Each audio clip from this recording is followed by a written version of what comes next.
Les religions, déjà, ne respectent pas les définitions de base. C'est des religions qui n'ont aucune spiritualité. Quand vous allez dans des églises catholiques, et même dans certaines synagogues, vous voyez les gens, c'est des gens mécaniques. Ils savent que la prière, c'est à telle heure, telle heure, telle heure. Il vient, il prie, il fait, il part, il prie. Et comme il fait ça, il sait qu'il est parfait. Non, tu n'es pas parfait. C'est là justement où ceux qui veulent le déclin de l'Afrique ont été malins. La tradition ne bouge pas, vu qu'elle est à la base spirituelle et scientifique.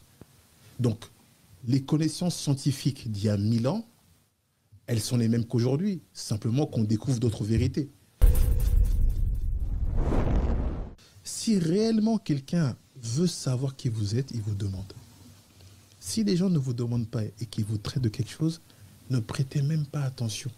Parce que dès le départ, il ne veut même pas savoir qui tu es. Donc il vient plonger ça. Tous ceux qui me connaissent ou qui m'ont approché, même un peu à distance, s'il y a une chose qui est obligatoire chez moi, que j'impose à mes enfants, la tolérance et le respect. Donc quand ils sont venus, ils ont dit, il ne faut pas que nos Européens aient peur de ces Africains-là. Parce qu'on était des royaumes puissants. On a gagné des guerres. Donc ils ont dit quoi? Si tu veux faire que tes compatriotes aient de la confiance, fais croire que leur pays est plus grand. Donc Mercator, celui qui fait les cartes là, il a fait de telle sorte que l'Européen, il se voit... Se sent un peu supérieur. Il dit, oh, c'est un petit territoire, regarde-nous là, regarde la Russie, tout ça, ils vont rien faire. Et puis quand on va voir les Français dire, on veut payer nos rafales. Non, on ne vous vend pas des rafales. On veut payer nos portables. Non, on vous maintient Exactement. dans cette situation, n'est-ce pas, pour vous contrôler. Exactement.